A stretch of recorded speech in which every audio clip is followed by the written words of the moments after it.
The Human Pet, Sophie and Dominic. Written by Castles and Crumbs. Narrated by Iro Sensei. Chapter 1. I'm looking to buy a pet, Dominic said to the store owner.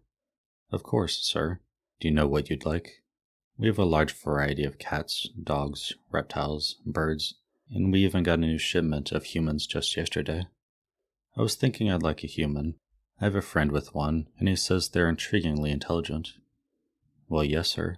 While they are smarter than dogs or cats, they shouldn't be overestimated. They're still just pets. Of course. I do think I'd like a human, though I must admit, I don't really know much about taking care of one. They're not so hard to take care of. They have some communication skills, which, though limited, do come in handy to new pet owners. Sounds great. Could I take one home today? Of course, sir. Like I mentioned, we just got a new shipment in today from Earth, and there are some good choices for you. Would you like a male or a female? I think a female. I heard they have softer temperaments and are easier to domesticate. Yes, you heard correctly. If you follow me, I can show you what we have in the cages in the back. Sophie woke up feeling drowsy and sensing a major headache coming on. She couldn't remember where she was or how she got there, and as she tried to kick her brain into motion, she became increasingly panicked by the second.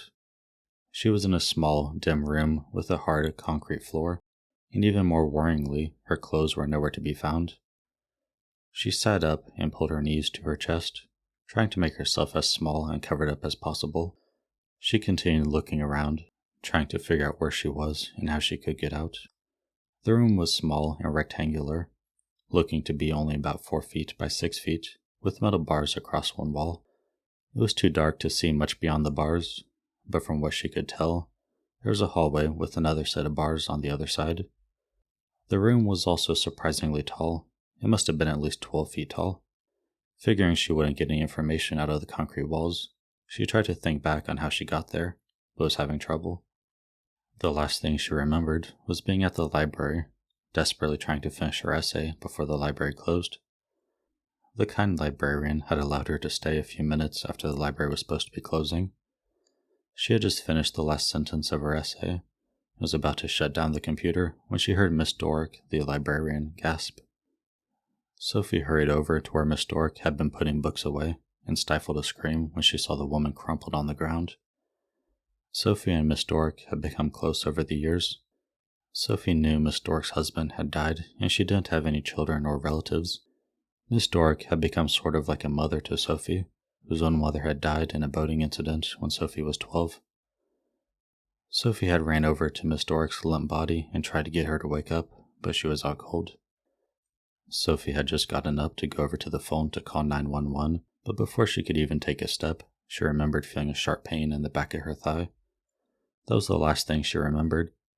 Sophie felt around on the back of her thigh, and though she couldn't feel anything there, one spot felt sensitive to the touch, and if she could remember correctly, was around the spot where she remembered the pain from the night at the library. Tears came to her eyes, and she tried to fight them off, knowing she had to keep her wits together, but she couldn't stop a few from rolling down her cheeks. She had just wiped them away when bright lights came on in the hallway and in the room she was currently occupying. The females are in the cages on the right, so I'll show you them, and if you don't find one you like, we can look down to the left to see if any of the males suit you. Yes, that'll be fine, but I was really hoping for a female. I've heard the males can be aggressive and hard to handle. I know some people love that about them, but I'm really just getting a pet because of my father. He'll be traveling soon and thought I'd be lonely. I told him I'm 24 and can handle it, but he was worried, so I decided to placate him. That's very kind of you, sir. And we do have many great options for females. This is the first one. We've had her for a few months now. She has a lovely blonde mane, but has some joint problems. She's the perfect age for a pet. She's about 45 in human years, the man said. They walked to the next cage over, and he started again, describing each human, their temperament, their coloring, and anything else he thought relevant, like health issues or previous owners. They continued down the row of cages, passing by about 15 different females before they got to the last 2 occupied cages in the aisle. These 2 came in the new shipment I was telling you about. They usually only pick up 1 human at a time, so the humans don't become suspect, but this was an unusual circumstance. They were only supposed to be picking up this female, a 55-year-old female with a nice brown mane and dark brown eyes. It seems she hasn't woken up yet from the tranquilizers, so her temperament hasn't been evaluated yet. But if you like her, we can have her ready within the hour. They walked a few feet to the next cage, and the store owner began talking about the next female. This is the female that was picked up on accident. She wasn't supposed to be in the area when they were picking up the other one, but they had to pick her up because of the situation. She's so much younger than we usually pick up for pets. She is only about 20 in human years, and as we've never had a human so young before, we're not entirely sure how she's going to behave. She's quite small, only 5 foot 2 inches and 105 pounds. Dirty blonde mane, but very soft and silky. I got the chance to feel it myself when they brought her in last night. She has very pretty blue eyes as well, and it looks like she's just woken up. Don't worry, all of the humans act this way when they're first brought in. It'll take a little while for her to adjust, but then she'll be just fine. Well, then again, her age makes her a peculiar case, but we hope she'll be just fine here. Dominic had taken careful note of each female as they walked down the hallway, trying to figure out which one would be best. They got to the last cage, and the little female inside was cowering in the corner, teary eyes gazing up at him from her position curled up in a little ball. "Can I go into her cage?" Dom asked. "Of course, sir. Just be a little cautious with this one. Her temperament hasn't been evaluated, and her age makes her a particularly strange case," the store owner said, and pulled a key out of his pocket to open up the cage door. Dominic walked into the small room, taking up so much of the space with his large body. He crouched down near the small female and gently placed a hand on her head, feeling her mane and relishing the soft, silky feel. She was trembling under his touch, but he assumed it was just from the tranquilizers still wearing off. After the lights came on, Sophie could hear footsteps echoing through the concrete hallway. The footsteps were moving slowly towards her, and she tightened her hold around her legs, determined to make herself as small and unnoticeable as possible. Not that this was really possible, because she was sitting in a completely bare room. Eventually, after what felt like an eternity, 2 men stepped into her view through the metal bars. But men might not be the right word. They were huge, one about 7.5 feet, and the other towering at about 8 feet. They seemed to be communicating with each other, talking back and forth in some strange language that Sophie had no hope of understanding. Suddenly, the shorter man swung the door of the metal bars open, and the taller man walked through the door, coming up next to her in one long stride. She started trembling. The whether it was from fear or the cold concrete, she couldn't be sure. The man knelt beside her and reached a hand out to her. She was already as far away as she could get in the tiny room, so she had no choice but to let him run his hands over her hair, almost as if he were petting her. Dominic turned to face the store owner and said, "I'll take this one." Chapter 2. Dominic followed the man back into the front room where he had to fill out the papers that let him become a pet owner.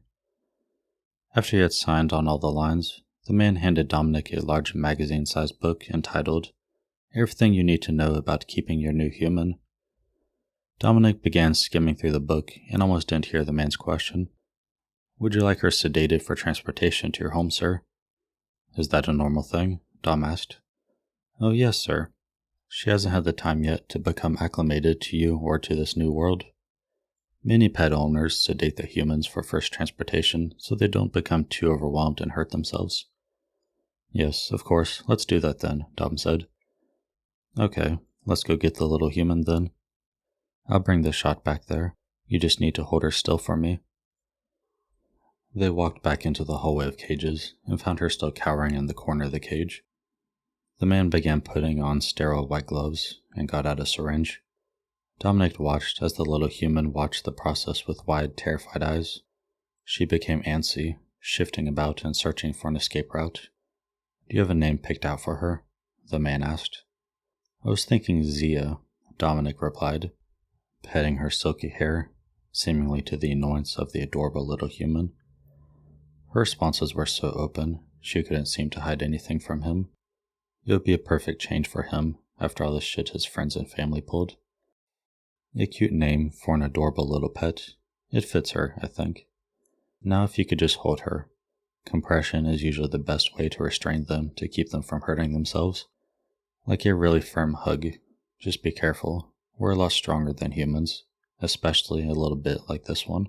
You don't want to harm her on accident. Dominic picked her off of the floor, and as soon as she realized he intended to move her from her position in the corner, she started struggling. Her arms were pushing against his chest, completely ineffectually, but enough to cause a nuisance.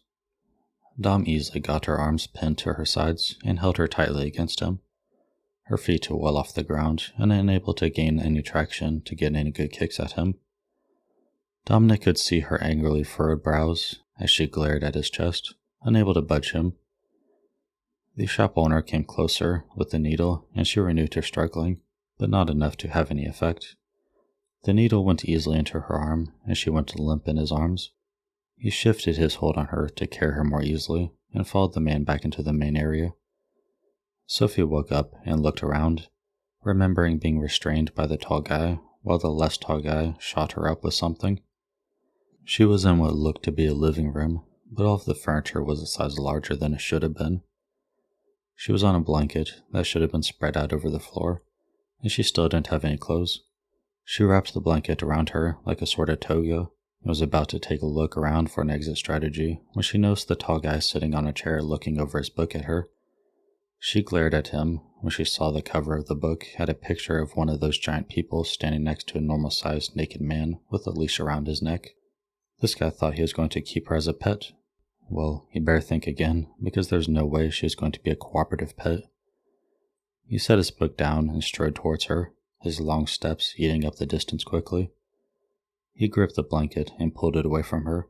She tried to keep her hold on it, but he just strong-armed it out of her grasp. He spread it out on the ground where it had been just before she had wrapped it around herself. She waited until he started walking back towards his book and then picked up the blanket and wrapped it back around herself.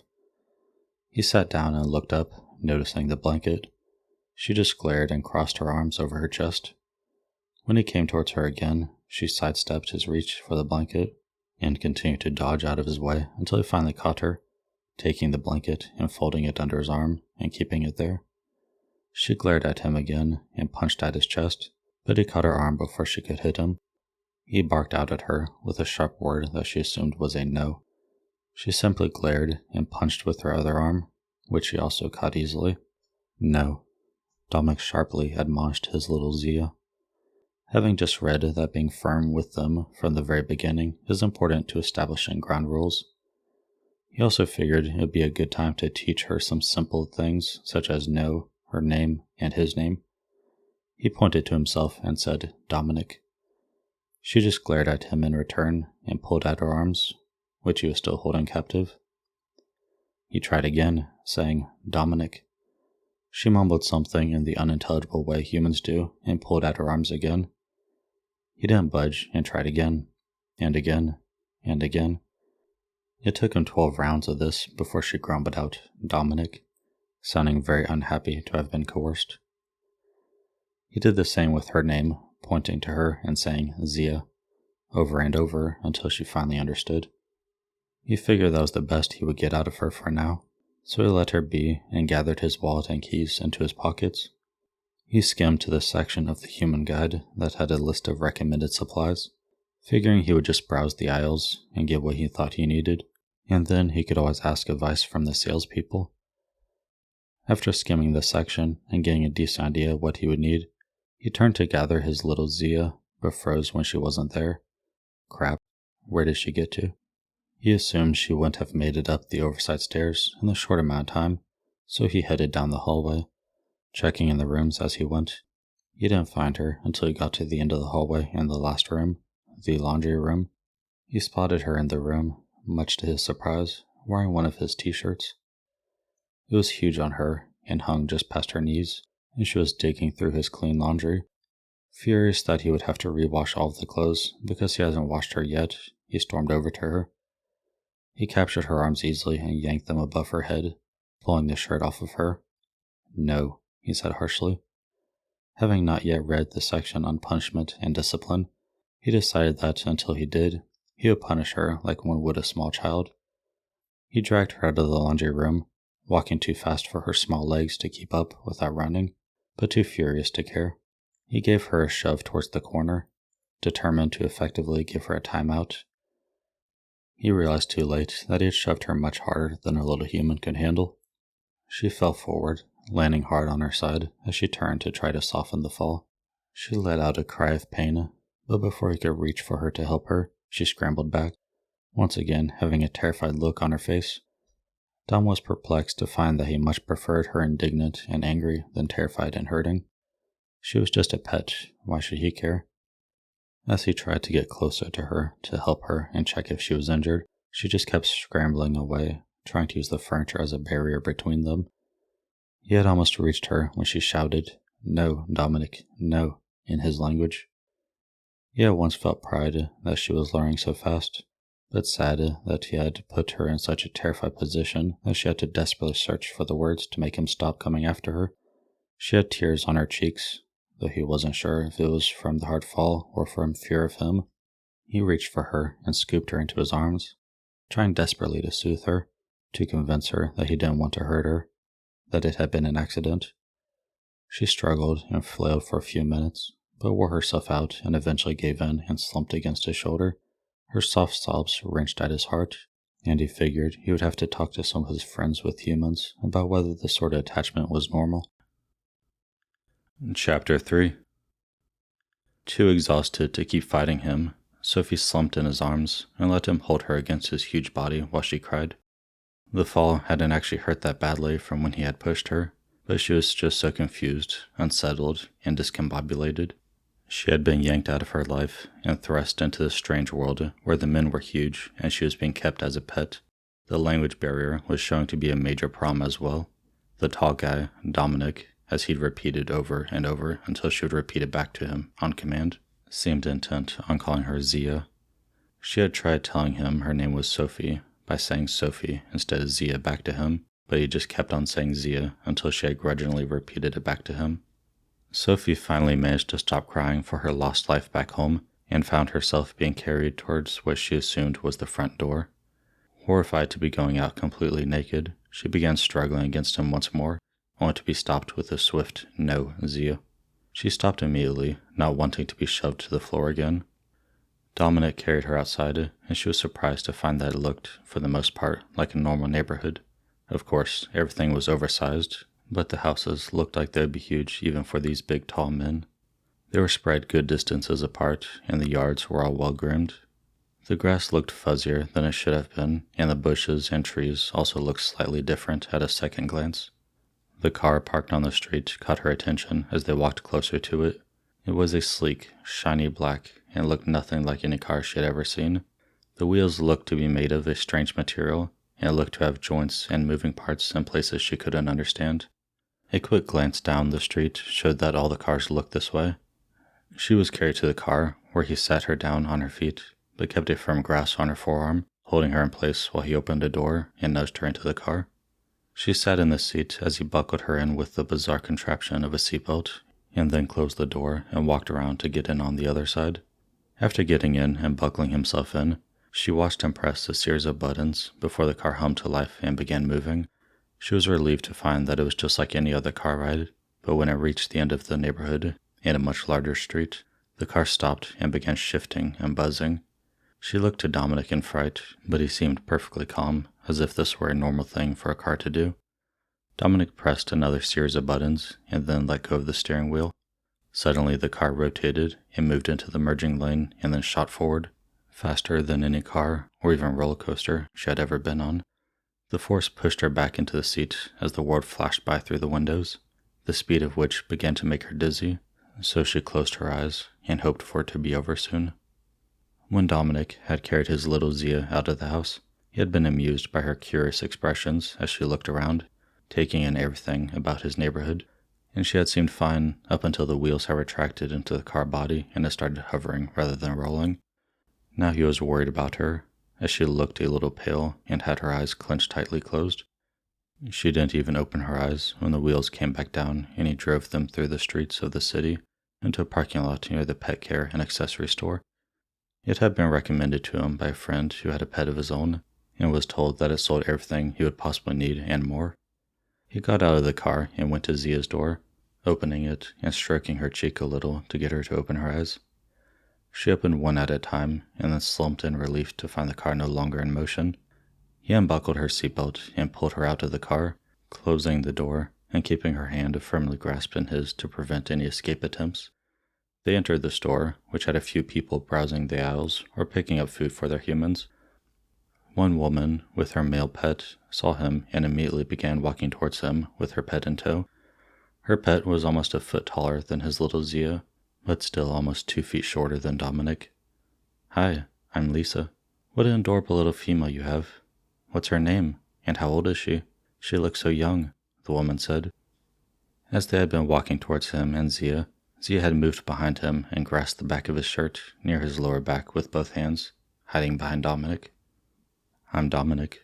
Her name is Zia, and I was told she's 20.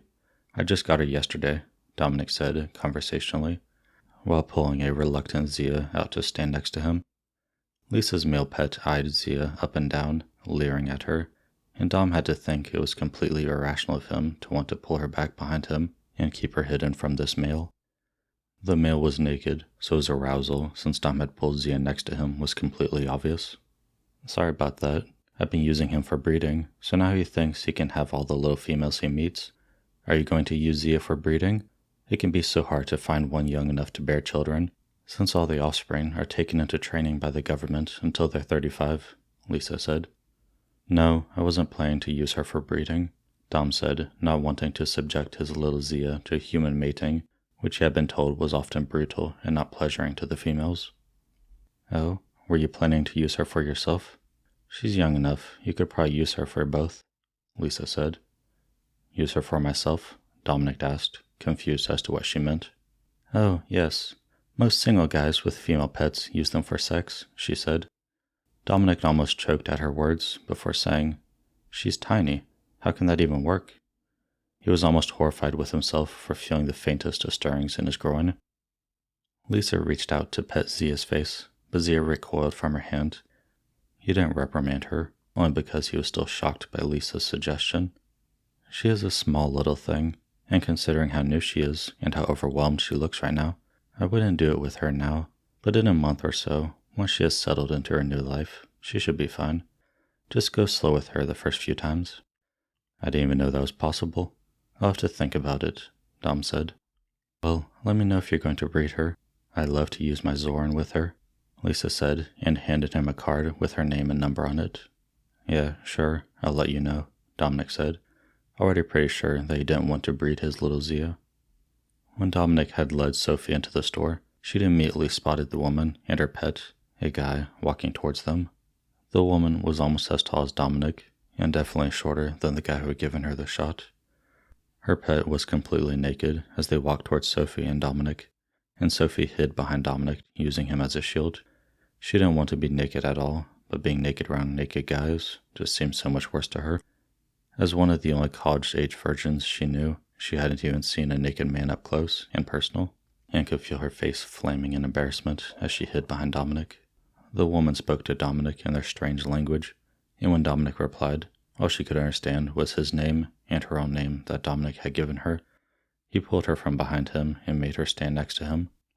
She tried to keep her eyes up and away from the naked man in front of her, but she couldn't miss his leering gaze and prominent arousal. Dominic and the woman continued speaking, and she couldn't understand anything of what they were saying.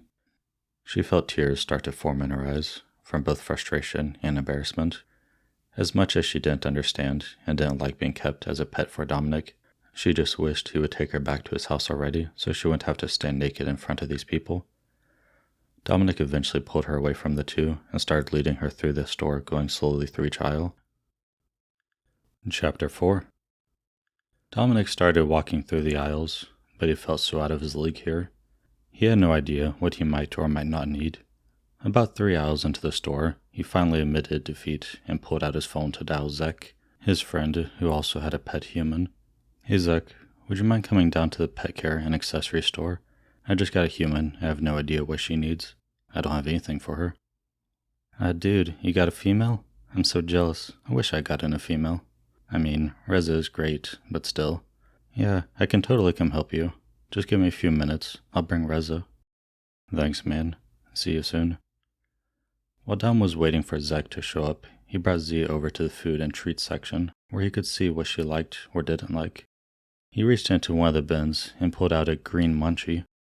He held it out to her, and she reached for it, trying to take it from him.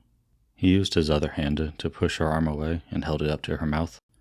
She cringed and pulled her face away, so he put a hand to the back of her head to hold it in place. "Eat, Zia," Dom said, knowing she couldn't understand it, but hoping she would learn the words eventually. He put the green munchie up to her mouth, but she had clamped her mouth shut and wouldn't budge. She tried turning her face to the side, but he held her firmly. "Zia, eat," he said again, but she still wouldn't try it. Just then, Zach walked into the store, followed closely by his pet, Reza. "Here, let me help. Keep holding her like you are. I'll get her to open up," Zach said and hurried over. He stood behind her and wedged his fingers into her jaw muscles, forcing her to open her mouth. Dom slipped the small piece of food into her mouth and then covered her mouth with his hand so she couldn't spit it out. Sophie wanted to cry at the horrid-tasting morsel they had forced into her mouth, but she didn't have any tears left. She had felt triumph when Dom didn't have enough hands to get her to eat the food, but then another huge guy had come up behind her and wedged his fingers into her jaw. It had hurt enough that she had to open her jaw to escape the pain. She felt helpless and manhandled, surrounded by male muscle with no chance of overpowering them and not even knowing the words to communicate with them. She felt like she was breaking.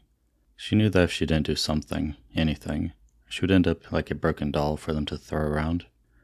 She had already figured that thrashing and hitting them would only end up with them easily immobilizing her, so she did the only thing she could think of. She let her body go slack, closed her eyes, and let her knees give away. Dominic watched as his little Zia's face went from angry to sad, and was about to relent and let her spit out the morsel of food. Before he could, though, her eyes closed and her little body slumped, falling to the floor. He quickly moved his hands from her face, down to her waist, to support her body before it could hit the hard tiles on the floor. He picked her up and let her head rest against his shoulder, worried about her. "Dude, she's fine. Put her down. If you let her take advantage of you now, she'll think she can always get away with it," Zach said. Dom figured Zach knew more about these things than he did, so he let Zia's legs swing down and gently lowered her to her feet.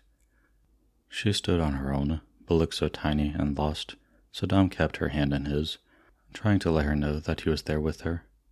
"Okay, can we just go row by row and get the things I'll need?" Dom asked, and soon they were on their way down the aisles. They picked out a leash and 2 collars, one for her neck and one for her wrist. They picked out a few different bags of food since they had given up on getting her to taste test each kind. With how she reacted to food earlier, you probably want to get her a lockable high chair. You can lock her legs and arms down, which you'll probably want to do in the beginning so you can feed her, and then in a month or so, when she's more settled, you can leave her arms unlocked and let her feed herself, Zach said when they walked into an aisle with an assortment of chairs. On the other side of the same aisle, there were an assortment of large bags and cage crib-looking things. "Okay, yeah, I'll get one. What are these things over there?" Dom asked. "Those are for bedtime. You need to set her on a strict sleep schedule. Humans are weird about sleep. They need a lot more than we do. With Reza, I put him in a lock crib at night while I'm sleeping, and then let him nap in a sleep sack for a while during the day. They're great because they're portable too. They lock around the neck and keep their hands trapped inside it so they can't get out or move around very easily," Zach explained. They continued through the store, picking up things here and there, and finally made it through the whole store. They went to the checkout line, and the man working there said, "Do you want to take her back to get her chipped while I check your things and bring them out to your car?" Zach cut in and said, "Yes, he wants her chipped." "I do," Dom asked. "Yes. It's inevitable that she'll try to run away, and this will make it easy to find her. Also, with her age and how adorable she is, it's not such an off chance that breeders will want her, and if you're not planning to breed her," Zach trailed off in question. "No, I'm not breeding her." "Then you'll definitely want her chipped. It's fast and easy." "Okay, we'll do it," Dom said. The man pointed them towards a door, and Dom led Zia in. An older man stood from the chair in the corner and greeted them.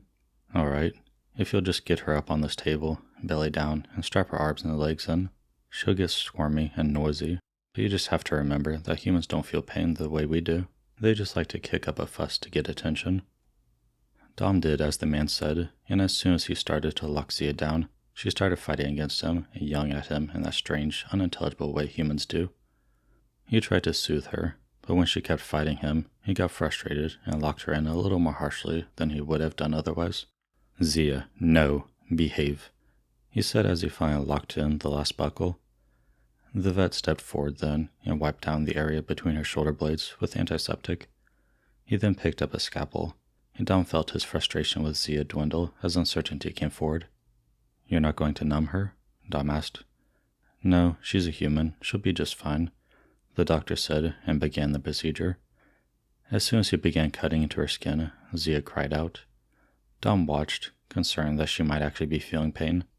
She cried and screamed for a few minutes before she finally got out anything coherent. "Dominic, no, no, no, Dominic, no," she screamed. Dom could swear he could hear pain in her voice, and he stepped forward to help her. But the doctor stopped him and said, "Just wait, I'm almost finished." The doctor sewed up her skin, then, and helped Dom get her off the table. Dom could see her reddened eyes and the streams of tears on her cheeks as she sniffled and whimpered. "Aw, my little Zia, come here, baby," Dom said, feeling that the doctor may have been wrong when he said that humans didn't feel pain. Dom reached for her where she was shaking, curled into herself on the table. When he got near to her, she flinched and tried to move away from him, even though she couldn't get very far from her spot on the tall table. "Dominic, no," she moaned weakly, and he understood what she was trying to say. "Don't worry, baby. No more. I promise. No more." He picked her off the table and held her close, rocking her and trying to soothe her down. She quickly went from being terrified of him to clinging to his shoulders with her tear-stained face pressing into his neck. Dom felt horrified that he let the doctor do this to his little Zia. Holding her tight in his arms, he rushed out of the room and out to his car, where the salesman was loading the last of his things into his car. He tried to be as gentle as possible when he set Zia into his car, but she still cried out when her back touched the seat. "Just hold on a little bit, Zia. I'll get you home fast, okay?"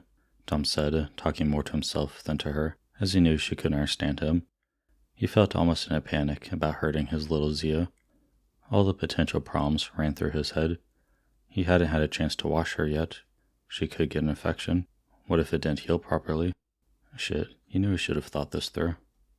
"Come on, Zia, let's get you home," he said and set his car to home, keeping an eye on his little Zia the whole way. Her face looked strained and the tears kept rolling down her cheeks. He vowed to himself that he'd do anything he could to make it up to her. Chapter 5. They pulled up to Dom's house, and he hurriedly got out and went around to help his little Zia from the car. She was still trembling and shaking, and when he picked her up, she let out a whimper when he got too near the stitches. "I'm sorry, Zia, baby, I'm so sorry," he said. It was clear to him at this point that she was feeling the pain. He carried her into his house and rushed her up the stairs to his master bathroom. He set her down on the counter and turned to the cabinet to rummage around for some bandages. He turned around when he heard thumping to see Zia swinging her legs and banging her feet into the cabinets. "Hey, stop. No, Zia. Bad, Zia," he said sharply and grabbed her legs to stop it. "Bad Dominic," she mimicked back at him. He frowned, having not known humans to be very vocal, but thus far, his little Zia had been barking the only words she knew at him nearly constantly. It was just his luck that the only words she knew were all chastisements. He turned back to the cabinets, figuring he could teach her some sweet little words later so she could go back to being his soft little Zia. He found some waterproof stick bandages and pulled Zia off the counter and turned her around so he could cover her stitches for the shower. After sealing her stitches, he realized he hadn't brought in her shower things he had just purchased. "Stay, Zia," he said, holding her shoulders so she was at least paying attention to him, even if she couldn't understand the word stay. He closed the door behind him to discourage her from leaving and hurried to his car, hoping she would stay where he left her. Sophie's back was still hurting from where she'd been sliced open, but she really had to use the bathroom. She could see a very large shower in the corner of the room and a door on the other side, which she figured must lead to the toilet. She did her business and then climbed down, but couldn't find any way to flush the thing. Figuring Dominic would do it later, she went to wash her hands in the sink. The sink was taller than what she was used to, but she managed to get her hands washed. Feeling much better, she waited for Dominic to return. Getting bored, she opened the door Dominic had left through and peeked her head out. She hadn't seen the upstairs yet, but it seemed to be just like a normal upstairs. There was a sitting room on the landing of the stairs, and a hallway with 7 or so doors. She turned back to the stairs to see Dominic coming back up the stairs and quickly went back into the bathroom and closed the door, hoping he hadn't seen her. Dominic opened the door to the bathroom, a little surprised and proud that Zia had listened to his warning to stay where she was. He set down the bag of her shower things and turned to her. "Good, Zia, good girl," he said, and gently brushed her hair back from her face. He was glad he finally had something to praise her for. "Good, Dominic, good girl," she said, looking innocently up at him. He laughed at her mimicry, but quickly stopped when Bright Eyes turned to a frown. "No, Zia. Say, good Dominic, good boy." "Good Zia, good boy," she said, still frowning. She seemed confused now, so he sighed and tried to think of a way to explain before she got it in her head whatever she was thinking boy and girl meant. So he pointed to himself and said boy, and then pointed to her and said girl. When she did the same just after he did, he said, "Yes, good Zia." He smiled and pet her soft hair again. "Yes, good Dominic," she said, and reached up to pet his hair. He turned away from her then to gather her newly purchased shower things. He deposited them next to his own in the shower and turned on the multiple shower heads to let the water warm up before they got in. He pulled off his shirt and turned to set it on the counter, and then started to strip off his pants. Before he could, though, he noticed his little Zia covering her eyes. He finished stripping down and then grabbed Zia's hand to pull her into the shower. Sophie may have been 20 years old, but she was one of the bookwormiest people she had known in school.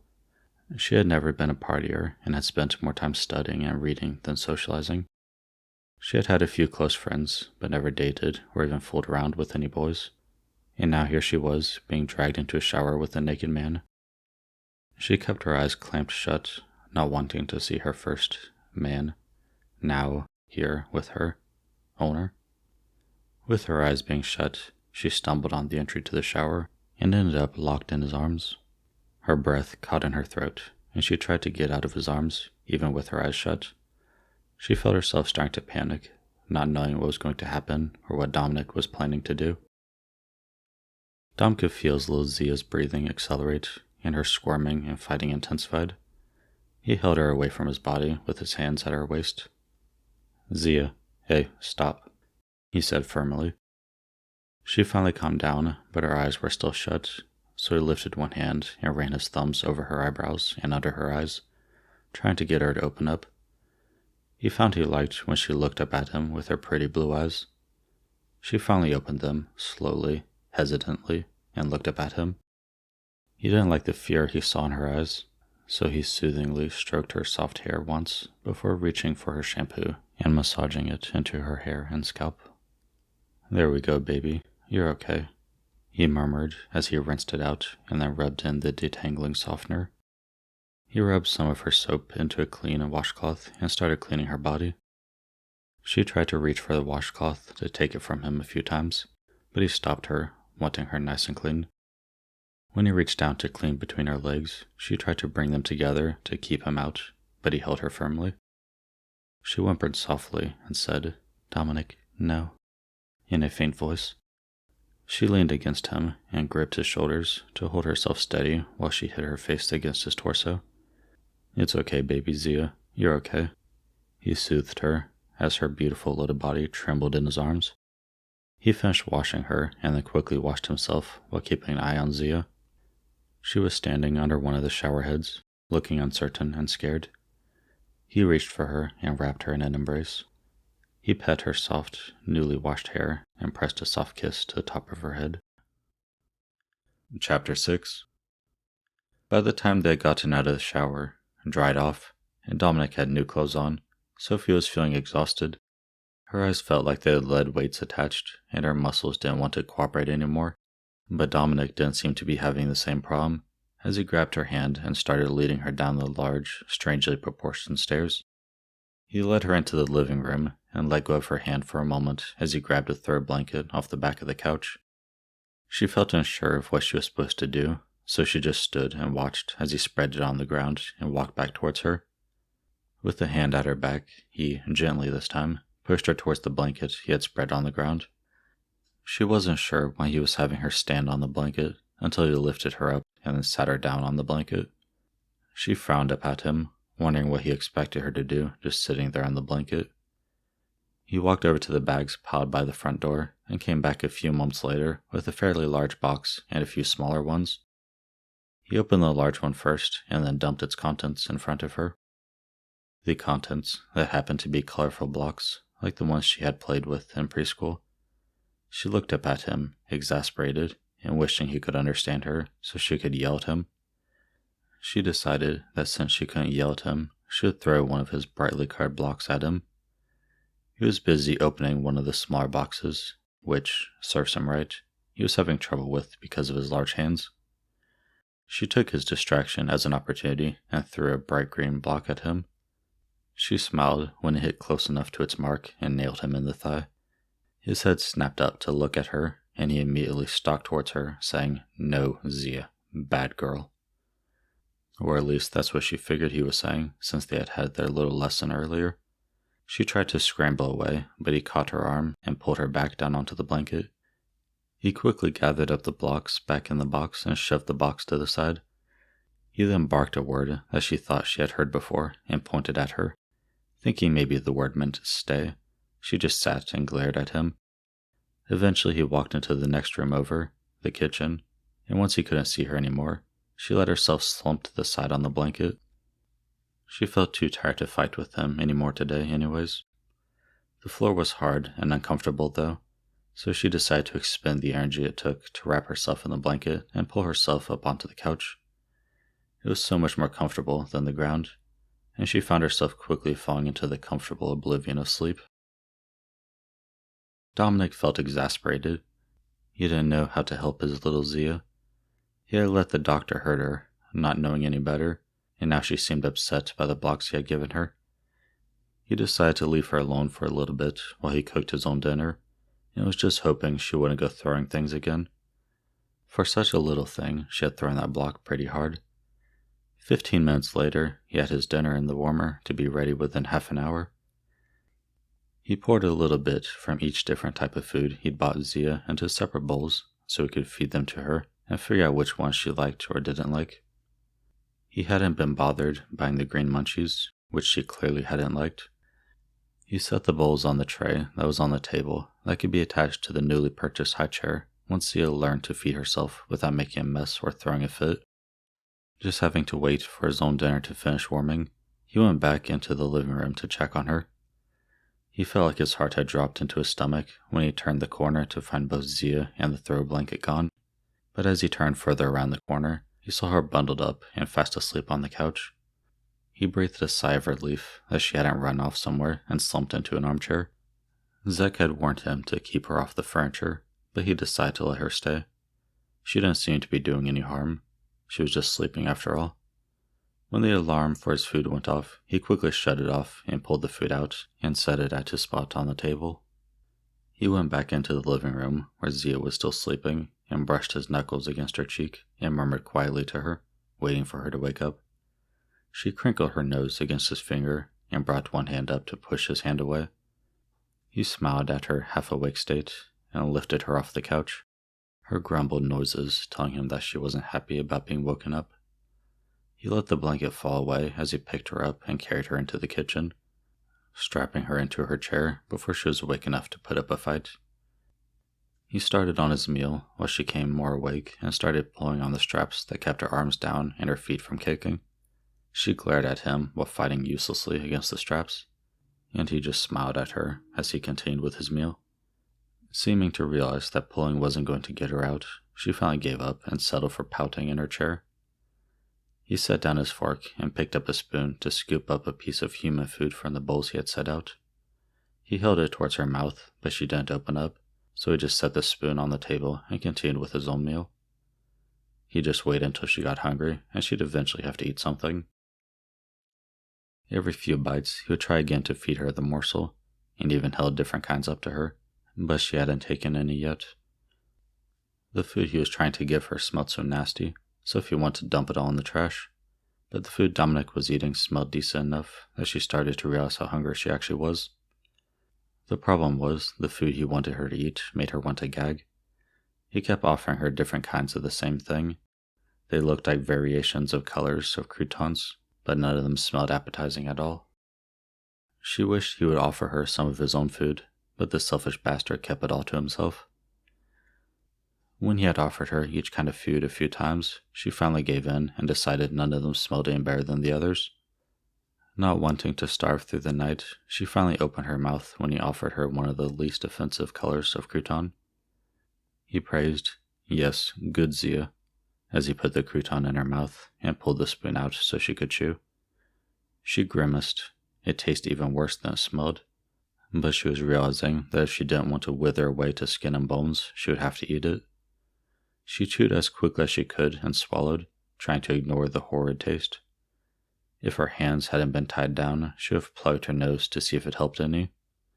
But as it was, she couldn't do anything but accept piece after piece of torture. When she had eaten as much as she thought she could stomach, she closed her mouth to the next piece. He seemed satisfied enough because he put the piece back in the bowl and carried them to a counter where he covered the bowls. He then came and untied her from the chair and lifted her out. She wanted to curl back up on the couch, but he seemed to have other ideas as he took her hand and led her back upstairs.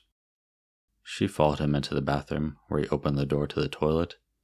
Upon seeing that she had already used it earlier, when he had left her alone for a moment, he turned and frowned at her.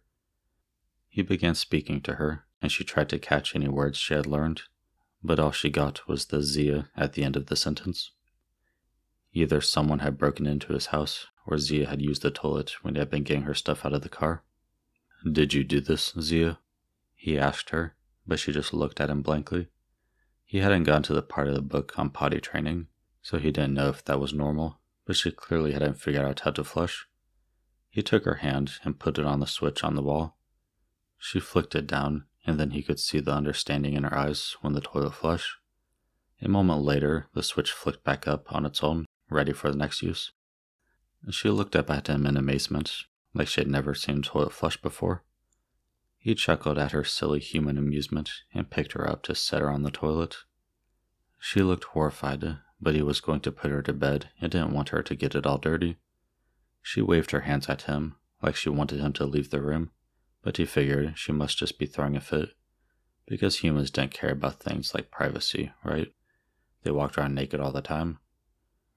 But when she used 2 fingers as legs and walked them away from her, he figured he would turn around and see if she would be okay with it then. She had used the toilet just fine before anyways. He listened as she relieved herself and then heard the toilet flush, but was surprised when she scurried past him to the sink to wash her hands. He watched her curiously, having not known that humans would have the intellect to clean up after themselves. When she had finished, he took her hand and led her to the room where her bed had been set up. He patted the mattress, and she obediently crawled in and pulled the blankets over her little body. When he pulled up the 4th side of the bed and locked it in place, and then swung the lid down over the top, she scrambled to get up. Well, at least as upright as the barred lid would let her get. "Dominic?" she questioned, sounding frightened. "It's okay, my little Zia. You're okay. It's sleep time. Just sleep." He reassured her, even though she couldn't understand most of what he had said. She remained clutching at the bars and staring at him with wide eyes, so he stroked her fingers a few times and then left the room, turning off the lights on his way out. Chapter 7. Dominic finished with the dishes and went into the study to call his father. "Hey, Dad, I got a human today. She's been more exhausting than you led me to believe." "Well, that's just the first few days. Once you get her settled in, she'll be fine on her own, if that's what you want. I just didn't want you to be so lonely all the time." "Dad, I have friends, you know. I'm not going to wither away just because you're traveling." "Friends? Who? Zek?" "Yes, Zek, and others. Kazdan and Alpesh." "Alright, I'll believe Zek, but I've never heard you speak of Kazdan or an Alpesh. You don't know every little detail of my life, Dad. I just worry about you. I'm not sure how long I'll be gone. I don't want you to go through what I did when your mother passed. The doctor said it could run in the family. I know you're just worried, Dad. Why don't I invite the three of you over for dinner tomorrow so you can meet them? I'll have Zek and Kazdan bring their humans, Reza and Scala, so they can have a little play date. Oh, that'd be great, Dominic. And I can meet your new human also. Did you get a little female, like I suggested? Yes, Dad. She's so adorable, but very young, only 20 years old. I don't think she likes me very much. She threw a block at me. She doesn't like to eat. She went rummaging through my clean laundry. It sounds like a feisty little one. I've never heard of anyone owning a human that young. I'm sure you'll be in for some surprises along the way. But humans are supposed to be very loyal creatures. Just earn her trust, and she'll eventually come to love you. Alright, thanks, Dad. I'm going to go check on her before I head to bed. My place around 1700 tomorrow. Sound good? Yeah, see you then. Bye. Dominic hung up the phone with his dad and then quickly called Zek, Kazdan, and Alpesh to make sure they could make it for dinner the next day. They all agreed, and Zek and Kazdan promised to bring Reza and Scala to meet Zia. Dominic trudged up the stairs, exhausted from the long day's events. He opened the door to Zia's room, and through the darkness, he could see her little body trembling on the bed, and the sounds of her sniffles carried through the room. He ran to her, worried she had hurt herself. He released the clasps to open the top and quickly dropped the sidewalls. He crouched down to get closer to her, where she was on her side, curled up in a tight ball facing away from him. He put a hand on her shoulder and one on her hip and gently rolled her towards him onto her back. She fought him, trying to stay on her side, but a firm hand on her belly and a quick, "No, Zia," and she gave up the fight. He checked her over for injuries, and when he found nothing, he rolled her onto her belly to check the other side of her. She sniffled and meekly protested, "Dominic, no." But there was no force behind her words. When he got to the bandage he had put over her stitches, it dawned on him that she could have become infected. "Come on, Zia, let's go check your stitches," he said to her and set her on her feet. He took her hand in his and led her to the bathroom. She trekked slowly along behind him, dragging her feet and pulling his hand to slow him down. When he turned on the bright bathroom lights, he watched with amusement as Zia wedged her eyes closed and lifted her free hand to cover them. She was still sniffling, and she had tear tracks down her face. She looked like the epitome of a miserably tired and sad little human, and his heart broke for her look of lost and loneliness. He pulled the soft towel off a rack and wet it before gently wiping off her tear-stained face. She stared up at him with her pretty blue eyes, and he couldn't keep himself from pulling her close to him, pressing her small body up against his much larger one. She wrapped her arms around his waist and buried her face against his torso, just at the top of his stomach and the bottom of his sternum. He leaned down and pressed his lips against her soft hair. He held her there for a moment before releasing her. He turned her around and pulled the bandage off her stitches as gently as possible. He scowled when the stitches looked completely fine. They were well on their way to healing and didn't look infected at all. Slightly irritated with her and just wanting to get some rest, Dominic pulled her behind him back to her room, not relenting to her attempts to slow him down. He pulled her into her room and she grabbed the doorframe with her free hand and started yelling pleadingly, desperately, "Dominic! Dominic, no! Dominic!" He could see her tears flowing freely once more, and he stopped for a moment, not quite sure what to do. The moment she sensed his weakness, she let go of the doorframe and launched herself at him, wrapping her arms around his waist and clutching his shirt, pleading his name in between sobs. He stood frozen for a moment, not knowing quite what to do with her overwhelming display of emotion. He finally put his arms around her, but after a few minutes passed and she hadn't made any move to pull away, he picked her up and carried her over to her bed. "Come on, Zia, time for bed. Let go," he told her and set her on the bed. Her pleading only intensified, and every time he tried to get her to let go, she just kept grabbing at him, holding on wherever she could. He couldn't get her settled down enough to bring the walls up and close the top, so he sat on the mattress and pulled her onto his lap, hoping he could get her to fall asleep so he could put her down for the night. After lying in the crib-like bed for a few minutes, Sophie had felt an overwhelming loneliness come over her. Back home, she had only ever seen her family for Thanksgiving and Christmas, but she had a few friends and acquaintances that she liked to talk with and go out with occasionally. She admitted to not being the most social person, but here in this strange place where nobody could understand a word she was saying was bringing about a loneliness she had never felt before. When Dominic had hugged her in the bathroom, she had felt the loneliness slip away while his strong arms held her firmly and comfortingly. But then he had started to bring her back into the room with the crib, and she had panicked, not wanting to be alone again. She gripped onto him and didn't let go until he finally gave up and sat on the bed with her. She buried her face in his neck and clung to him as tight as she could while he murmured to her. She could understand her name every now and then, but the rest was just nonsensical to her. After a while of fighting her heavy eyelids trying to drag her into sleep, she felt Dominic shift under her.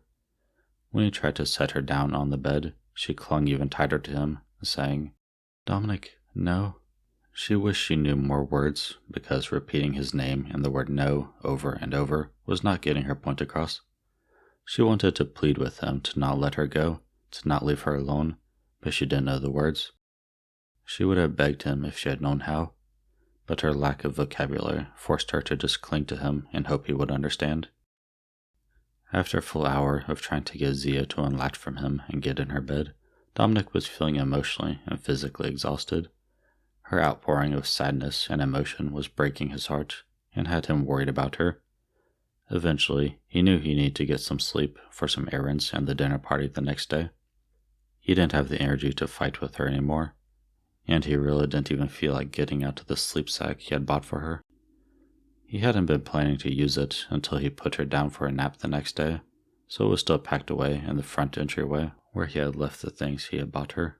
He relented and hoped he wouldn't regret his decision. He picked her up and carried her little, crumpled, exhausted body across the hallway to his own room. When he sat her down on his bed, he was relieved that she let him go, and he thought she might have fallen asleep in the short trip across the hall. He quickly stripped off his clothes and pulled on a pair of loose sweatpants while keeping a close eye on Zia. He pulled the covers out from under her, careful not to wake her, and slid into the bed next to her, pulling the covers over them both. He pulled Zia close to his body and kept an arm around her so he would wake if she moved. Chapter 8. Dominic woke the next morning and was relieved to find his little Zia was safely in his arms. Her little body was surprisingly warm and comforting against his bare chest and wrapped safely in his arms. He carefully untangled himself from her and changed into some casual pants and a dark red t-shirt. He quickly used the bathroom and then went downstairs into the kitchen to start his own breakfast. He got out some of the food that Zia had eaten the day before and put it into a bowl for her. After everything was set up and ready, he returned upstairs to where Zia was still fast asleep in his bed. She looked so tiny, curled up under the big fluffy comforter in his huge bed. He wanted her to be able to get her rest, but he also knew he couldn't leave her at his house alone while he wasn't there. He pulled the covers back and picked her up out of the bed. She stirred in his arms, blinking slowly a few times before attempting to focus her dazed eyes on his. "Good morning, Zia," he said softly to her. "Good morning, Dominic." She tried to mimic him, but didn't quite get the pronunciation right, distorting the words. He chuckled at her attempt, but said, "Good girl, Zia," so she wouldn't think she had done something wrong. He found he liked when she talked to him, despite how few words she knew. He carried her into the bathroom and set her on the toilet. Just like last time, she shooed him away with hand gestures and then scurried past him to wash her hands. He rewarded her by petting her lightly on her sleep-mussed hair before taking her hand and leading her downstairs. Once in the kitchen, he lifted her into her chair and strapped her in, with very little fight put up by her, much to his relief. He decided to give her a chance to eat on her own, thinking it would be easier for both of them if she could feed herself without throwing a fuss. He set up the tray table on her chair and locked it in place, and set one piece of food on the tray. He figured this way, if she decided to throw a fit, there was only one piece for her to throw at him. He sat at the head of the table and started eating his breakfast. When she just sat watching him rather than start on her own breakfast, he realized his mistake. He had left her hands strapped down. She couldn't reach for the food, even if she wanted to. He quickly corrected his mistake, murmuring, "I'm sorry, Zia. I'm sorry, baby," and patting her head soothingly. After releasing one of her hands, he picked up the piece of food from her tray and held it in front of her, saying, "Food." He hoped if she could understand the word, that she would be able to ask for food if she was hungry, and with the small amount that she ate the night before, he wouldn't be surprised if she was starving. He handed her the tan munchie, and she ate it with a grimace on her face. He set a few more on her tray and then sat down to finish his own breakfast. He watched her as he ate his own breakfast, but instead of eating her munchies, she just glanced back and forth between him and his meal. A few moments later, she pointed at his bowl and said, "Dominic food." He was surprised that she could understand and put words together, so it took him a few seconds to reply. "Yes, Dominic's food." "Dominic's food," she mimicked, surprising him again by using the possessive. She picked up a munchie and held it out to him, saying, "Zia food." "Zia's food," he corrected her. She then pointed her finger at his meal once again, but this time she said, "Zia's food." "No, Dominic's food." "No, Zia's food." She was staring intently at him, as if she was trying to communicate something of grave importance to him. He had no idea what she was trying to say with her limited vocabulary, so he went back to eating his breakfast. "Dominic!" she shouted, trying to get his attention. When he looked up at her, she pointed to his food again and said, "Zia's food." She looked up at him with pleading eyes.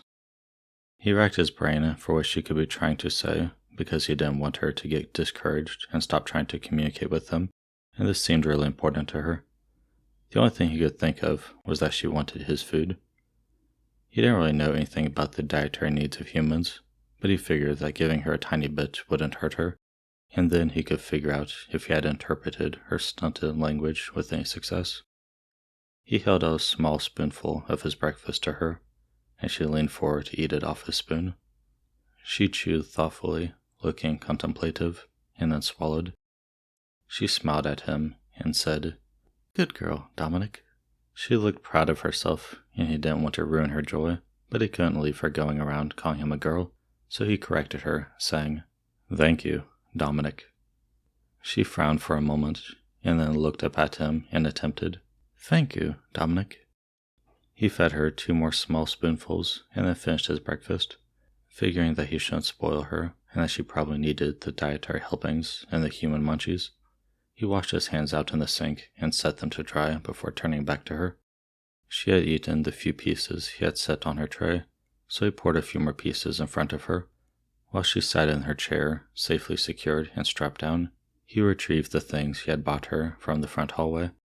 He fished the leash out of a bag and then got the collar that would go around her wrist. By this time, she had stopped eating, so he dumped the leftover munchies from her tray into the trash and helped her out of her chair. He slid the collar over her hand, tightened it onto her wrist, and clasped the leash on. He grabbed the small human toothbrush out of a bag and pulled her after him up the stairs and into the bathroom. He brushed his own teeth and then hers before checking the clock. He was relieved to find that they were ahead of schedule. In the car on the way to the superstore, Sia once again looked scared out of her mind. When the car parked and they had to cross the street, she latched onto his arm tightly, not releasing her hold until they had made it safely across. He grabbed a cart before heading into the store. When he saw how crowded it was inside, he took Zia's little hand and held it between his much larger hand and the cart, ensuring she wouldn't get lost or pulled away in the crowd. There were a few other humans walking around with their owners, and he noticed Zia waving and smiling shyly at the other females, most of who waved back. However, when they passed a human male, Zia seemed to shy away, keeping her gaze in the opposite direction and moving as close to him as possible. Dominic noticed some of the males staring at her with lustful, leering eyes, while others seemed to almost pity her. He wasn't sure what to make of these strange human interactions. When he finally made it to the checkout counter with enough food for the party and for the following week, the man at the counter commented on Zia's soft, silky hair. When he asked if he could pet her, Dominic wasn't sure how to turn him away, but immediately wished he had when Zia cringed away and he saw her blinking quickly with watery, tear-filled eyes. After that, he hurried with his groceries and his little Zia to get her out of the store and the curious eyes as quickly as he could. When he got to his car, he strapped her into her seat, where others wouldn't be staring at her, as he put his bags into the trunk of the car. Chapter 9. Dominic loaded the groceries into the car and then got in to sit next to his little Zia. She didn't look so flustered anymore, so he decided they could go ahead and finish the errands. He wanted to go to a bookstore to buy a book for his dad's travels. He quickly set his car to the nearest bookstore, and they were off. When they parked and got out of the car, the clouds looked ominous and the wind was starting to pick up as Dominic led Zia up the steps into the store. When they entered the store, he immediately went to the mysteries and thrillers that he knew his father loved to read. He picked a few up to read the back covers to see if they were any good. When he found one he thought might be interesting, he tucked it under his arm and continued to look for more. He had picked out 4 when he felt Zia tug on his shirt and whisper his name. When he looked down at her, she was pointing towards the little kids section of the bookstore and said, "Good girl, Zia." She was looking up at him with hopeful eyes, and he couldn't find it in himself to say no to her. Sophie was thrilled when Dominic understood what she was asking, and let her lead him over to where the little kids' books and reading area was. She hoped if she could find some little, simple books, she could learn some more words and communicate more easily with him. And since he had made it clear that he wasn't willing to learn English, she would just have to make an effort to learn whatever strange language he was speaking. She pulled out a book and opened it, but it had too many words to be helpful to her, so she quickly put it back. She repeated this process with 3 more books until she came upon one that had only 1 or 2 lines on each page. She held it up to Dominic and said his name loudly and clearly, hoping he would read her the book. He led her over to a big chair and sat, pulling her down to sit sideways across his lap. He began reading, and she smiled at her small victory. She couldn't understand any of the words, but from the pictures, it seemed to be about 2 fish trying to swim upstream. When he finished the book, he closed it and handed it to her. She hadn't gotten much out of the first reading, so she held it back up to him, hoping he would read it to her again. She thought that maybe if he would buy it for her, then she could eventually learn all the words and get a bit of understanding on the written language, and some new vocabulary as well. Dominic read the book to Zia 3 times before finally putting his foot down. Whenever he finished, she just handed it right back to him, looking at him with her hopeful little eyes until he started it again. He needed to get home and start preparing the meal for the get-together that night, so he decided that he could just buy the book for her and read it to her later. He thought it could be a bedtime story for her, like a little kid. He led Zia to the counter with her book and the 4 he had picked out for his father, and he waited as the man scanned the books. When he heard a loud boom, he turned to look out the window and saw that rain was coming down sideways in the wind, and there was apparently thunder and lightning going on. "Wow, looks pretty bad out there," Dominic said conversationally to the man at the counter. "Yeah, are you going to be okay with her?" the man asked, nodding to Zia, who was staring out the window in awe. "Yeah, we'll just make a dash to the car," Dominic replied. "I can help you out if you want. Humans sometimes have trouble in the wind. They don't get any really strong wind where they come from, I guess, so they stumble around a lot and don't move very well in the wind." "Oh, I didn't know that," Dom said. "I can lift her onto your back if you want. She'll hang on to you on her own because she'll know that it is a fairly long fall," the man said, just as he had finished ringing up the books and handing Dom his receipt. "Okay, thanks. That sounds good," Dom said. The man came out from behind the counter and told Dom to turn around. "Okay, I'm going to lift her up, and you just need to grab her legs and pull them so they're around your stomach. Then she's going to put her arms around your neck. I'll let go, she'll stay there, and then you'll have both your hands free." When the man came out from around the counter and walked towards them, Sophie watched suspiciously, but when Dominic turned his back on them, Sophie became wary and fidgety. Dominic and the strange man exchanged a few words, and then the man reached for her. She screamed and tried to move away from him, but he just grabbed her around the waist and lifted her off the ground, She yelled for Dominic and told him no, but Dominic just kept facing away from her, not even worried. She felt the tears start to form in her eyes and a lump in her throat.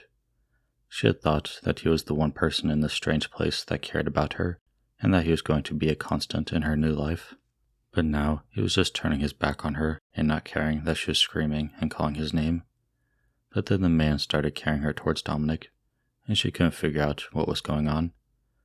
She figured the man must have been blind or something, because he was going to make her crash into Dominic. She called Dominic's name, trying to warn him that he was about to be plowed down by a blind man trying to carry her away. But instead of moving out of the way, he backed up towards her and grabbed her legs, pulling them around his stomach. Then the man pushed her torso flat up against his back, and she instinctively wrapped her arms around his neck, holding on for dear life.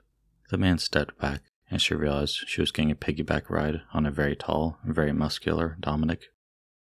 With her whole body pressed up against his as he moved, she could feel his muscles tightening and releasing with each step. It was mesmerizing and arousing all at the same time. He was so big and warm and solid, and she liked being able to hold on to him. Then he opened the door and stepped out into the storm, and the wind and rain poured across her body.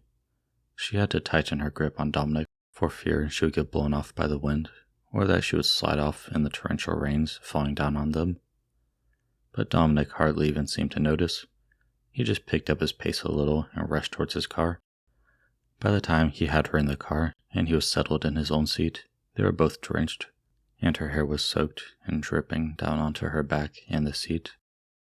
Without any clothes on, and now that the water was running down her body and evaporating, she started to shiver with the cold. They were in motion and headed towards his house, and even though there was warm air coming out of the vents in the car, she still felt frozen to her core and couldn't stop shivering. When he helped her out of the car, the wind and rain had slowed to a slight drizzle. He handed her one bag and carried the other 3. Back on Earth, Sophie had considered herself fairly fit. She liked to rock climb occasionally, and she had liked to run the trails near her apartment. But carrying this bag of groceries made her feel like the worst weakling ever. It was a big bag, and it was packed tight with groceries. But she felt that if Dominic could easily carry 3, then she shouldn't be having any difficulty carrying 1. They rushed into the house and set the bags down before Dominic picked Sophie up and ran her upstairs. He set her down on the toilet and left her alone. Dominic was worried about his little Zia. She had been shivering and shaking so hard in the car, and though she seemed a little better now, she was still cold to the touch and her skin had little bumps all across it. He let her use the toilet on her own while he got the shower up to a good temperature and stripped off his own clothing. He needed a quick shower before people came to his house, and this way he could warm Z up a little at the same time. When he heard the toilet flush, he went back to get her and carried her into the shower. He stood her under one of the warm flows of water and started to shower himself while she warmed up a little. Zia watched him as he washed his hair, and after a few moments she reached up but could barely reach his hair. He leaned down a little and she pushed both of her hands through his hair, feeling it and massaging his scalp. It felt good to have her little hands on him, so he let her play for a few moments. "Hair," he told her. "Dominic's hair," she said back. "Yes, good girl," he said, surprised once again at her quick understanding.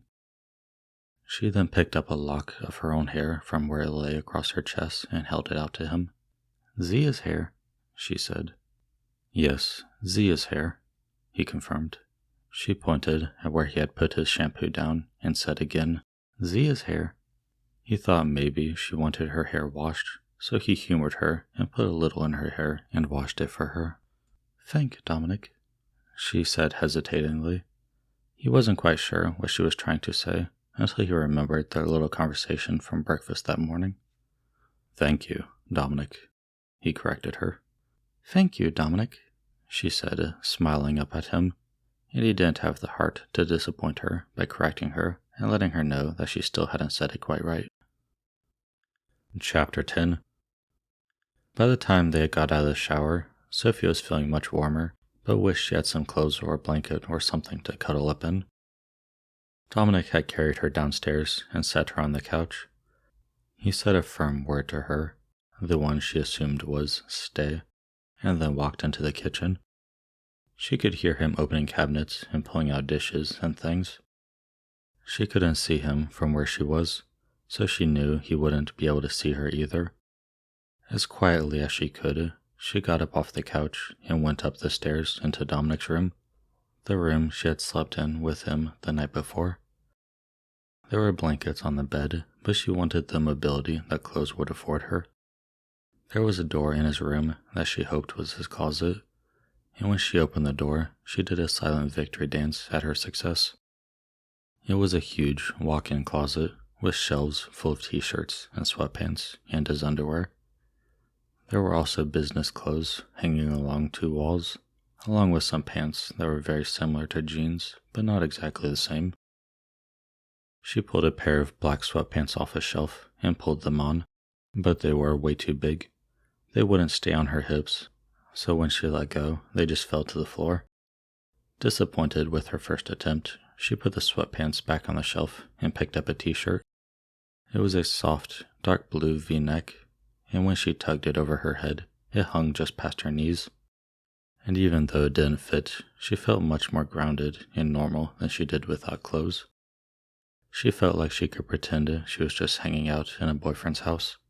Not that she had ever had a boyfriend, but she figured that she had seen it in the movies, so she would just pretend. Even though the shirt fully covered her, she picked up a pair of his black boxers and pulled them on. Even with the elastic waistband, they hung loosely low around her waist. Finished getting dressed, she headed back into Dominic's room and, glancing at the bed, she decided she couldn't resist the big, fluffy comforter laying on top. She tugged off the bed. It was surprisingly heavy, but she twisted around until she had wrapped herself in it and shuffled her way out into the hallway and to the stairs. Uncoordinated from being wrapped in the huge blanket, she sat down and scooted down the oversized stairs. After getting down the stairs, she hurried back into the living room and flopped down onto the couch Dominic had left her on. She fell quickly into a warm and peaceful sleep. Dominic had just finished preparing dinner for the get-together, and he was just waiting for people to get to his house to put it into the warmer. He figured they could all visit and introduce the humans while it was warming. The people should be there any minute, so he went into the living room to check on his little Zia. She was wrapped in the comforter from his bed upstairs, cocooned in its warmth. He was frustrated that she had left the couch after he told her to stay, but she had been through a lot in these past few days, so he decided to leave her be. He would wake her when everyone got to his house so he could introduce her to his friends, their pets, and his dad. Until then, he would let her get some much-needed rest. He sat in the armchair near the couch and turned on the TV screen, flicking through the channels until he got to the smart ball game that his favorite team was playing in. His team, the Snilts, were losing, but he wasn't really surprised because they always seemed to come back in the last bit of the game. Just a few minutes passed before there was a knock at the door. He turned the volume down on the door and then opened the door to see his dad standing there. "Hey Dad, you're the first one here. Come on in." "Thank you, Dominic. Now where's the feisty little human?" he asked, walking through the doorway. Dom could see his 3 friends and their 2 pets in various stages of getting out of their cars and walking up the walkway, so he stood at the door to wait for them. "She's sleeping on the couch. I was going to wake her up when everyone got here. She didn't get much sleep last night, and we were running errands all today, so I couldn't put her down for a nap until a little while ago." "What an adorable little angel," his dad exclaimed, walking over to her and crouching in front of her. Dominic's 3 friends walked through the door then, Zek, Kazdan, and Alpesh, along with their pets, Reza and Scala. He made all the introductions between his father and his friends, and then moved to wake up his little Zia. He wasn't sure how she was going to react, so he got close enough to her that when she opened her eyes, she wouldn't see anyone but him until he moved out of her way. "Zia, wake up. Zia, baby. Open those pretty blues for me," he said softly to her. He moved his hand to stroke her soft, silky hair. Her eyes slowly fluttered open, and she scrunched her nose at him before squirming around, seemingly tangled in the huge blanket. Her arms had somehow gone trapped in the blanket, and as she squirmed to try to get free, her shoulder came free of the blanket, and he saw that she was wearing his shirt. Suddenly angry with her, he grabbed her under her arms and pulled her off the couch, letting the blanket fall off of her. As it fell away, he could see that she was wearing one of his shirts and a pair of his boxers. "Bad girl, Zia," he admonished. He could hear his dad letting out big belly laughs in the background, and his friends were chuckling as well. "Dominic? Thank you, Dominic," Zia said hesitatingly, and reached out to lay her hand softly on his chest. Dom knew he should be immediately reprimanding her and take the clothes away, but he really wanted to earn her trust and loyalty, so he wasn't sure what he should do. He knew she was doing her best with the few words she knew, and she clearly wanted to keep the clothes on. He wanted to reward her for using her words, but letting her keep the clothes would just be asking for more rule breaking. "Dude, what the hell? You've taught her words within 2 days of getting her? That's pretty damn impressive." "Reza didn't say a word for over a month, and he still doesn't say much," Zek said. "She doesn't know many words, just my name, thank you, no, good, bad, girl, and boy," Dom replied. He hadn't realized Zia was doing exceptionally well with words, as he had never spent much time around humans before. "Well, that's really damn impressive for such a short time span. Usually I just see humans jabbering to themselves and to other humans, not talking to their owners," Pesh said. He didn't have a human now, but as a kid his family had had two, so he knew plenty about them. And he seemed to be right. Even now, Reza and Scala were standing behind Kazdan and Zek, just jabbering to each other in an unintelligible gibberish. When Dominic had seen that she was wearing his clothes, he immediately had pulled her off the couch and yelled at her. In an attempt to curb his anger, she had pulled some words from her very limited vocabulary.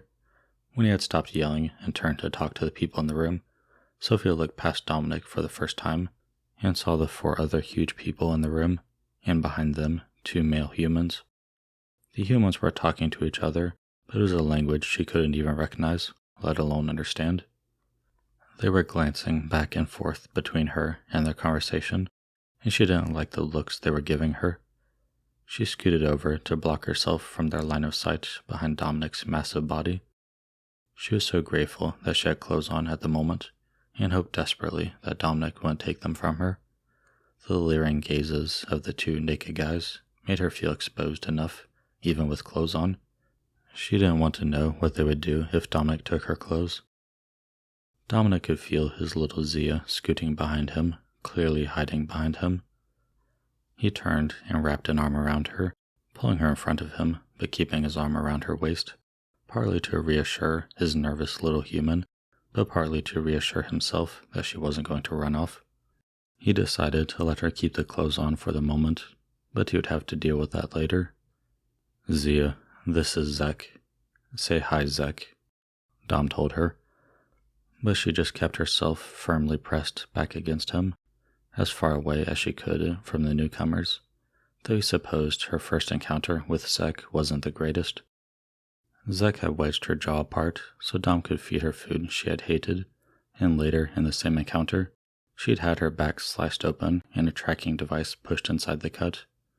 He moved in front of her and looked her in the eye, pointing to Zek and saying, "Say hi, Zek." "Say hi, Zek," she copied. "Hi, Zek," he corrected her. "Hi, Zek," she mimicked again. He went through this process for all the others in the room, including the humans, Scala and Reza. When she said hi to the humans, her voice was quiet and timid, and she had tried to step back away from them, only to be stopped by Dominic. Dom went to put the food in the warmer, and by the time he came back just a few moments later, Zia had backed up against the wall as far as she could get away from the others in the room, who were chatting easily with each other. Kazdan walked over to Dom and said, "Dom, she seems freaked out of her mind. You should just take her upstairs for a few minutes and let her calm down and get settled." "Thanks, Kaz, I will. Feel free to turn up the volume. The snilts are losing, but I'm expecting a comeback any minute now," Dom said, before picking up a reluctant Zia into his arms and rushing her up the stairs into his room. He sat on the edge of his bed, with her sitting sideways across his lap, with her arms wrapped as far around him as she could get them. She had her face pressed against his chest, and he just held her, holding her with one arm and running his other hand up and down her back, hoping to get her reassured and comfortable. Eventually, Dom got her calmed down, and he sat her on her feet in front of him.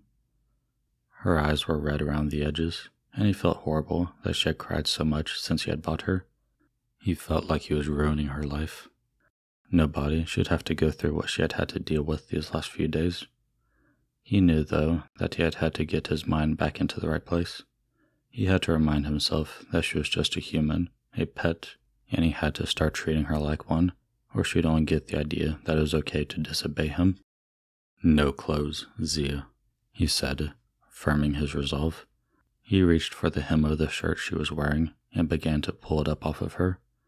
Before he could lift it above her waist, she grabbed his arms and pushed them down, shouting, "No, Dominic, no. Bad Reza, bad Scala, bad boy." Chapter 11. Dominic didn't know what to do. He wanted to earn Zia's trust, and that would mean letting her keep the clothes on, but he also knew that she was a pet, and it would be bad protocol to let her keep them. He reached for her from where she had stepped away from him, but she scampered away, dodging his attempts. "Dominic, no!" She yelled at him and jumped up on the bed to avoid him. "Zia, stop it. You're being a bad girl," he said, frustrated. "Dominic, stop it. You're being a bad girl," she mimicked back to him. He finally got her cornered between the bed and the wall and pulled her to him, but she struggled against him. She pushed at his arms and body, yelling at him. He had her back pressed against his chest, with his arms around her stomach and her arms trapped against her sides. Without use of her arms, she had lifted her legs off the ground and started kicking around, not really hitting anything but the bed, but she started getting clever, wedging one foot on the bed and using it as leverage to twist around in his arms so she was facing him. It didn't really help her case all that much. It actually made it easier for Dominic. He shifted his hold on her, moving his arms from around her back to around her thighs. He pulled them up to either side of his torso so she couldn't kick him anymore. As she squirmed and wriggled her body against his, rubbing all over his torso, he felt the stirrings of arousal. He was mortified, thinking it had to be some sort of bestiality. Of course, he knew that some people use their human pets for sex, but it couldn't really be considered bestiality because humans were so very closely related to Dominic's people. Dominic realized that in his distraction, Zia had gotten her arms free of his hold. He braced himself for her to start hitting at him again, but she surprised him, something he was coming to expect. Instead of hitting at him, she wrapped her arms around his neck and buried her face in his neck and upper chest. She was clinging to him like a monkey, but he kept his hold on her legs for her safety so she wouldn't fall. And because, trying to avoid thoughts that it could be bestiality, he liked holding her against his body. "Dominic, good Zia, good Dominic, good girl, good boy," she said. He wasn't sure if she was just rambling off any words she could think of, but since they were all positive words, he had to assume she at least had some idea of what she was trying to say. And, if he had to guess, he would think that she was trying to ask him to keep the clothes on. He finally decided her trust was more important to him in that moment than proper human protocol, but he decided to use it as a teaching moment. She seemed to be able to learn words quickly and pick up on meanings, so if she was going to know how to protest and tell him things like no and stop, he figured she might as well know some good manners and functional words as well. He sat on his bed, with her still clinging to him, and put a hand gently on either side of her face, pulling her out from her hiding place against his neck. She looked up at him with her beautiful blue eyes and questioned, "Dominic?" He gripped the hem of the shirt she was wearing, and he saw her face fall in defeat, and he knew she would be expecting him to take it from her. "Zia, say shirt," he said, prompting her to start learning some words. The hopeful look on her face reappeared, and she said, "Shirt?" He reached under the shirt and touched the black boxers she had heisted from his room. "Say boxers." She did, and he gave her a smile and a pet to her soft hair. She surprised him again by reaching for his own shirt and telling him, "Shirt?" and then pointing to his pants and saying, "Boxers." He corrected her, teaching her pants and pulling the waistband of his boxers up and reinforcing the word boxers for her so she wouldn't get confused. "Say please, Dominic." "Peas, Dominic." He corrected her pronunciation, and she got it right after another try or two. "Say please, Dominic. Can I keep the shirt and boxers?" She stumbled over this sentence, so he broke it down for her, word by word, and then made her repeat the sentence a few times so she had it down pat. He felt proud of her, that she was learning and trying to be able to communicate with him. When he said, "Good girl, Zia," she looked up at him with such joy in her eyes. He couldn't resist leaning down and pressing his lips lightly against hers for just a moment. Worried he had scared her, as he knew he was so much bigger than her and probably very intimidating to a little human, he searched her face for any signs of fear or nervousness. He smiled at her when he only saw a dazed look of wonder on her face. "Thank you, Dominic," she said in a small voice. Not a voice of fear, but surprised or bewildered. "You're welcome, little Zia," he said, not sure if she was thanking him for the kiss or for letting her keep the clothes on. He lifted her onto her feet then, and took her hand to lead her back downstairs to where his friends were surely waiting and where the food had probably finished warming by now. Sophie stumbled along behind Dominic, still dazed that he had kissed her, and she had liked it. She didn't know what to think about that, but she did know that she had liked it when he kissed her. It had sent sharp waves of pleasure and shivers through her body. She had felt so secure and safe in his arms, like he would never let her go and never let anything happen to her. It was an unfamiliar feeling to her. Even back on Earth, she had never felt so warm and protected. She felt like she could relax and let go of all her worries and fears and just let him hold her and take care of her. But that feeling also scared her. She knew she was completely dependent on Dominic for survival here in this strange world. What if he got tired of having to look after her? What if he got bored of her? She honestly didn't know what she would do then, because she could barely get a sentence out and couldn't seem to do anything in this planet. Heck, she had even needed him to show her how to flush the dang toilet. As they reached the kitchen, she decided to put those thoughts behind her and focus on keeping close to Dominic. She felt uncomfortable around the other humans that had come with Dominic's friends. She just didn't know how to interact with naked, middle-aged men. She didn't even know if they spoke English. She would admit to herself that it would be nice to have another human to talk to, but why did they have to be naked? Chapter 12. Sophie spent the whole evening skittishly avoiding the two other humans.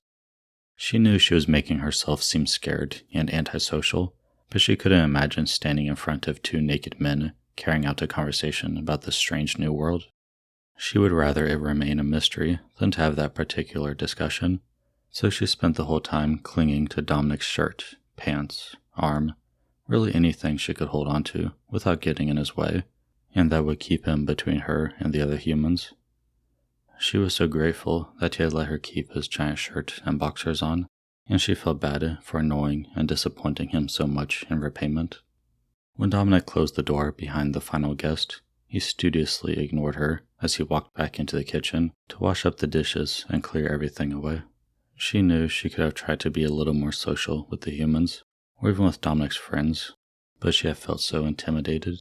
She was short, even by human standards, so to be surrounded by naked men and people over 8 feet tall, she just didn't know how to get around her apprehension. But now she wished she had tried harder, because it seemed as though Dominic wasn't so happy with her. She decided she should try to make amends, and since she couldn't communicate with him that well yet, she would try to help him with the dishes. She picked up a towel off the counter and started drying the dishes he had already washed. After a few moments of silence, she decided to test the waters and see how mad he still was. "Dominic?" she said hesitantly. "Zia," he said sharply, with a small nod in her direction. Well, he clearly wasn't over her awful behavior this evening. "Dominic?" she asked, and held the towel up in his face, trying to get him to talk to her or tell her what things were called, really anything to get him to loosen up. He was her only friend in this world, and she couldn't afford for him to hate her. When he didn't respond to her, she held the towel up to him and pointed to it, asking, "Shirt?" "No, Zia, not a shirt. That's a towel," he said gruffly, but with an amused smirk on his face, so she figured he must be loosening up. "Towel?" she said experimentally. She then held up the plate she had been drying and held it up to him, saying, "That's a..." She trailed off the question, hoping he would fill in the blank. Dominic was frustrated with Zia for being so rude to his guests this evening. She had spent the whole evening clinging to him and avoiding everyone else. His friends had been curious about his new little human, and now they felt sorry for him after meeting her. They thought she was a shy little thing that would never be able to thrive in their world. Dominic knew that a lot of humans died shortly after being taken from their Terra Earth, because some just couldn't adjust properly. But Zia was adjusting remarkably well. She made attempts to communicate with him every chance she got, but his friends all thought she was going to wither away and die because of her behavior tonight. When she began helping him with the dishes, though, he couldn't help but forgive her behavior a little bit. She was doing her best to please him, and he should have thought about how overwhelming his sometimes rowdy friends would be to a little human like her. So, when she started asking him to tell her the names of different things in the kitchen, he knew he had to forgive her and just do his best to help her acclimate in a way that she would be comfortable, because she clearly wasn't comfortable with his friends yet. He hoped that maybe in a week or so she would be okay to meet his friends again and not be so skittish and shy. He indulged her curiosity and told her the names of almost everything in the kitchen, even repeating objects that she had forgotten 3 objects later. He wasn't really sure how much of the information she was retaining, but figured as long as she was making an attempt, he should try to help her learn whatever she wanted to. When she moved into the living room and started to ask about the names of things in there, he had to put his foot down. She had had an overwhelming day and needed to get enough rest, which he knew she hadn't gotten that day. She would need a lot more rest than Dominic as a human, and she had hardly even gotten a nap in that day. He didn't want her missing any more rest than she already had, so he picked her up, amused at her squeal of surprise, and carried her into the bathroom and then upstairs into her own bed, which she had neglected to sleep in the night before. He knew it was a bad habit to get into, letting her sleep with him, so he was determined to get her in her own bed tonight. No. He was carrying her to the cage-like bed she had avoided sleeping in the night before. She didn't want to have to cry herself to sleep alone in that bed behind bars. It would only make her feel alone. She racked her brain for a way to ask him if she could sleep with him again, but didn't know the right words. She cursed herself for only learning kitchen words earlier, when he had seemed so happy to teach her, but now it was all useless because she was going to have to sleep by herself, desperately searching her brain for anything that he might understand. She thought back to what he had taught her earlier about asking for things. "Please, Dominic, can I keep the shirt and boxers?" Knowing it would be a very rudimentary sentence, but desperate enough to try it, she asked, "Please, Dominic, can I keep the Dominic?" He paused on his way to the bed, and she filled with hope that he might have understood. He set her down facing him, and she immediately crushed herself to him, wrapping her arms as far around his torso as she could reach. "Please, Dominic, can I keep the Dominic?" She repeated, the sentence muffled because her face was pressed up against his muscular abdomen. He took her by the shoulders and looked at her questioningly. Okay, so maybe he hadn't really understood her, but it looked like he was trying to understand what she wanted. So she took his hand and pulled on it, trying to get her to follow him to his room. After some work on her part, pulling on his arm to get him to follow her, they went into his bedroom, and she ran from him and leapt onto his bed and stood in the middle of it. She pointed down towards the bed and said again, "Please, can I keep the Dominic?" She wanted to sleep in his bed with him. Her grammar and word use were not really making any sense at all, but along with the visuals, he finally understood her, and, for some reason, it warmed his heart that she wanted to stay with him. In that moment, all thoughts of bad habits and proper human protocol fled his brain, and all he wanted to do was wrap his body around his little human and enjoy her soft, warm little body pressed against his. Figuring it was his house, and he could let his human sleep wherever he wanted her to sleep, he He lunged onto the bed, surprising her into another squeal of surprise. She fell back onto her butt in the middle of his bed, and he crawled over her legs and up her body, with her leaning further and further back the closer he got. When she was lying all the way back on his bed, and he was kneeling over her, supporting his weight on his knees and arms, keeping himself from squishing her little body, he gently pushed her soft hair from where it had fallen onto her face and leaned down closer to her. When she gasped in surprise, or fear, or anticipation, he wasn't really sure which, he caught it in his mouth and then pressed his lips gently against hers. Careful to make sure he wasn't hurting her, he lowered his body against hers, keeping his weight mostly on his limbs, but letting her feel his body enough to feel his warmth and weight pressing her down onto the bed. He kissed her softly but powerfully, taking full control of the kiss before pulling away and leaving her gasping for breath. He stayed, hovering over her until she finally opened her eyes and stared up at him with wide-open, beautiful blue eyes. He then pressed one more quick kiss against her lips, and then fell to her side and pulled her against his body. She tensed at first, but after only a moment, she softened in his arms, and he listened as her breathing evened out, and she fell asleep in his arms.